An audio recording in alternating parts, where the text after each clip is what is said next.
in the NFL, you never expect to just blow someone out like that, and especially a good team like that. They're a real good team. This team will be around at the end of the year. They can run the ball. They play really good on defense. Our team was just ready to go. Everything was clicking. Got a few turnovers. Defense set us up with some great field position. We were able to capitalize on both of those, and all three of them, I believe. The turnover that our offense had, I don't think they got points off of it. They might have got a field goal. All right, they got a field goal. But no, our whole team played very well, and everything was just hitting today. How you guys did in the red zone, Kyle, the first few trips, and how much did you dig into your playbook to come up with some of those calls? We hit. It has to do with what they play. We got a few good screens, some of the stuff that they were doing. And they switched it up in the second half, which takes away some of those screens, and you got to do some other things. But it was nice how some of them hit. You never know how it's going to hit, and our guys did a good job blocking on it, so our guys could run it in from a little farther out.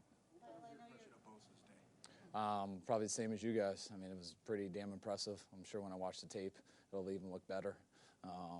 That play that he made on the interception was one of the more impressive plays I've seen from a D lineman. Thought he should have scored, but it's always nice when they don't, and they let the offense score too, so it was all right.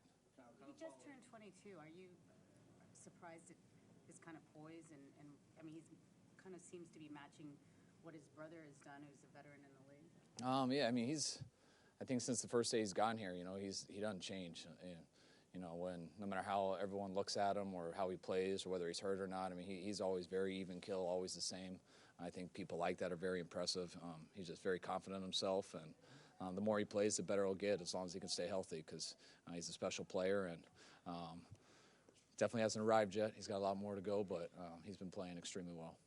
Kind of following up on the red zone stuff, you guys entered the game as the third least efficient team in the red zone this year. How beneficial was it having Emmanuel Sanders out there today? Obviously, the first red zone touchdown went to him today. How much did that open up your playbook and kind of free things up for guys like George Kittle and some of your other receivers down there? I think it's just a coincidence, but we did have some better looks today. I thought we played very well down there. Hopefully, as the year goes, we don't end up where we've been ranked here these last 6 games. Hopefully, we can balance that out. I know we took a good step in that direction today, but it's week to week. Loved having Emmanuel out there. It was very fun. He came out, helped us big at the beginning, and had a few big passes to him. Had that touchdown. I think it was tipped, so he made a hell of a play on it. But no, guys did good all up and down the field today. Have you ever been 7-0 before? No, I have not. Some of this just kind of feeds on itself, do you think, to get to this spot? Yeah, I think so. It's always one game at a time, and the more games you win, the more confidence guys get. Just like the more games you lose in a row, the less confidence you get. It's both can be a little bit contagious to the team, and I think our guys, we've won a lot of different ways, been in a lot of different types of games, and I think our guys, the more you do that, the more you can reassure yourself that you can pull out certain types of wins when it's low scoring, high scoring, when you have certain injuries, when you got to play in certain weather. The more you can have a team that does that stuff, is something you can always go back on, and no matter what the circumstances are, you can find a way to get a win in. How much growth have you seen from Emmanuel Mosley since he's been here? A lot. We gave him a chance to. We thought he was going to help us out last year when we got him up on the roster, and he ended up getting hurt on, I believe it was his first special teams play that he had with us. But he was very aggressive last year as a practice squad, always working, and found his way to get up, and had that bad injury. But he was the same in OTAs, same in training camp, played his tail off in the preseason, got his opportunity when Akello got hurt, and he's gone out there, and just like a lot of our guys who have been hurt, or who have got their opportunities because of injury.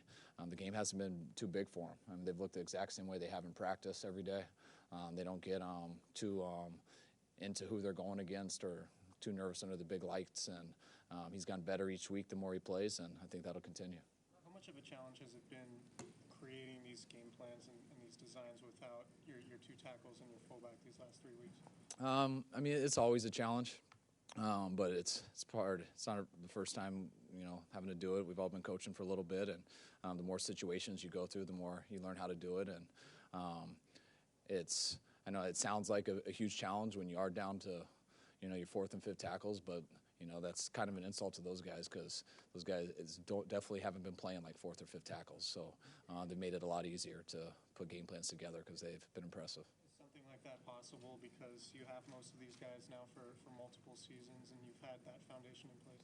I mean, it gets easier the more you're with people, but Brunskill and School are new guys, so, this is their first year here, and I think it makes it easier for the other guys to step it up because they have an idea of the different directions we can go schematically, which is really, you want that to be any way possible based off what you're going against. But, those two have stepped in well and been very impressive. Felt bad about that call I left him out on, backed up.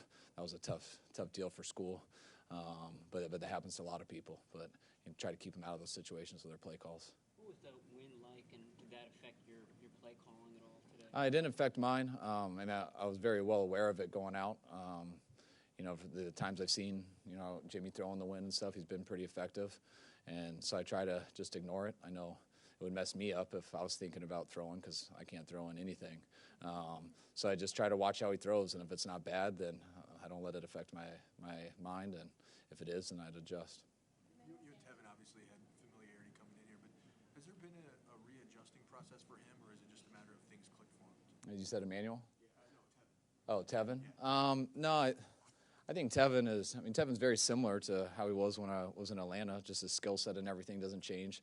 I had him his first 2 years, and I think he is more of a veteran now. He's been through a lot more. I think everyone matures in this league. Tevin was great right away, but I think he knows what he wants. He knows how to play in the offense. Tevin can play in any offense, so that doesn't matter. But he had some good looks today, and when Tevin has a good look, he can usually get it across the end zone, and that's what he got. Two more, please. On the safety, roll the dice a little bit on that play. You felt confident, obviously. Yeah, I did it after it. I was kicking myself for that call. We did a run, got it out a little bit. Thought we'd get a little bit of a different look. We didn't. Always want to put pressure on the quarterback to get it out, never take a sack, but he had no chance on that. So Jimmy did a good job just protecting the ball, not making it worse. Taking a safety on there was probably the best play because it was the only play that you could do. I'm just glad that we were able to play defense and score the next time we got it, so that didn't end up biting us. Jennifer? You got Emmanuel Sanders involved very early. His connection with Jimmy Garoppolo, was that what you expected after seeing them a couple days this week? He was great all week. Just for a receiver to get here on a Tuesday night and, the way he looked in practice Wednesday, Thursday, and Friday, it helped give him a head start just having a little familiarity with the offense being in Denver. But still a lot of new stuff and a lot of different words and everything that he was a true pro. He crammed it in right away. And even when guys cram stuff in, you never know, in the heat of the battle, if they're going to resort to how they used to know it and stuff. But Emmanuel didn't make any mistakes. It was a hell of a first game for him, and he'll continue to get better learning our stuff. All right, thanks, Coach. Thanks, guys.